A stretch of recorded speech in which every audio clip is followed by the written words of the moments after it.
We can make records all day easily with the equipment we have, but to make good records requires a tremendous amount of focus.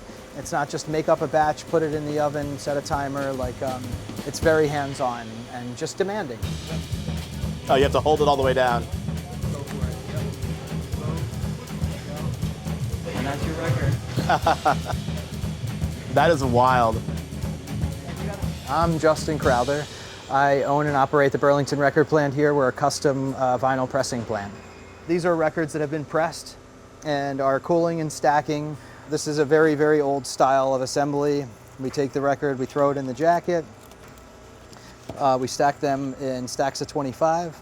We have a small little QC station here. We do after production. We manufacture vinyl records mostly for new artists, so they can submit us with all of their artwork and their files, and we put it all together and send it to the stores and distribution for resale.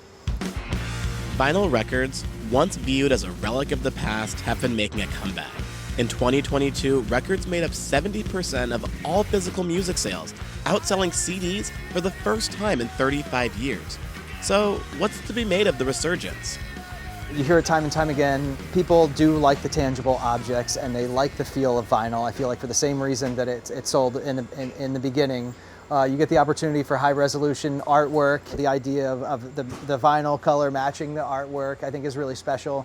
Sonically speaking, there is an advantage to the playback, to the listening experience. And I think that from my perspective, it's so difficult to make well.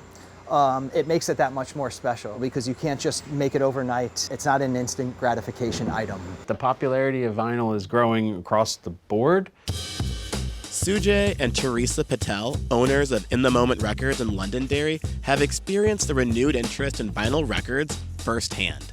It's more than just listening to music. Yeah, it's really it's a real sensory experience to come in here. The aspect of the music being tangible, on your phone it's just touch, bring it up, stream it, whatever.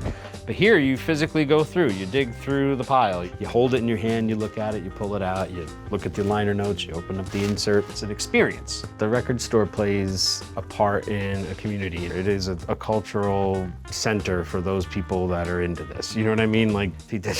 Everybody comes through here.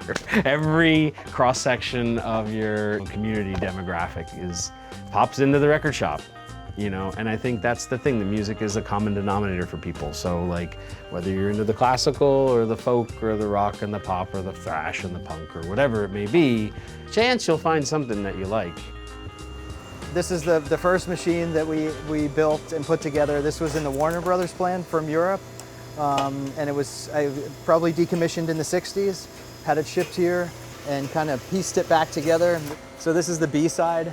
This is the A side. This is a small pressure vessel. We send high pressure steam into the mold to bring it to workable temperature, and then we send high pressure water through the mold to bring it down in temperature. And that's it's like an industrial waffle iron, hot and cold, hot and cold.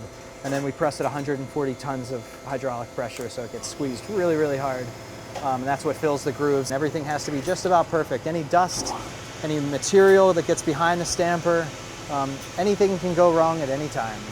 How many records are you making a day and a year? 400 on average a day. That's running one single machine, about 103, 105,000 a year. As of June 2022, there were about 40 record plants operating in the United States. That's up from about 15 in late 2014, the year the Burlington Record Plant opened. With production ramping up across the country, new records are hitting the shelves every day. But vintage vinyl still makes up a large portion of sales for many record stores. I would say our percentage of new vinyl versus used vinyl is probably somewhere between 85 to 90% vintage and 10 to 15% new. Where we like to be able to fill the gaps with new stuff is those genres that we don't seem to find here. Rap, hip hop, funk, things like that we don't get a lot of. You do have to have a sense of a theme or a thread through your store, otherwise you're just gonna have boxes of stuff everywhere. I love selling records right off the turntable. I'll pick my favorites, and I don't get too upset with most of them that I sell that way. You hear something and it sounds great and people are like, what is this? So I think there's some influencing that goes on for sure. There's all kinds of knowledge here. We're like a library, but in vinyl format. There's always something new to learn. For me, that was a business that I was like, nothing's gonna get stale here. As long as there's a want for it, then from a business perspective, there'll be an opportunity for you to succeed. The record plant, one of the most important things is that we really care about what people are doing, the energy they put into their projects. You're not just another number or another barcode here. Like, we think about it deeply about what we're making for people. Records may seem like a fad right now, but like every fad, when it goes away, we're still going to be here and records are still going to be here and people are still going to be listening to records for all the right reasons. Rainbow colors fall from clear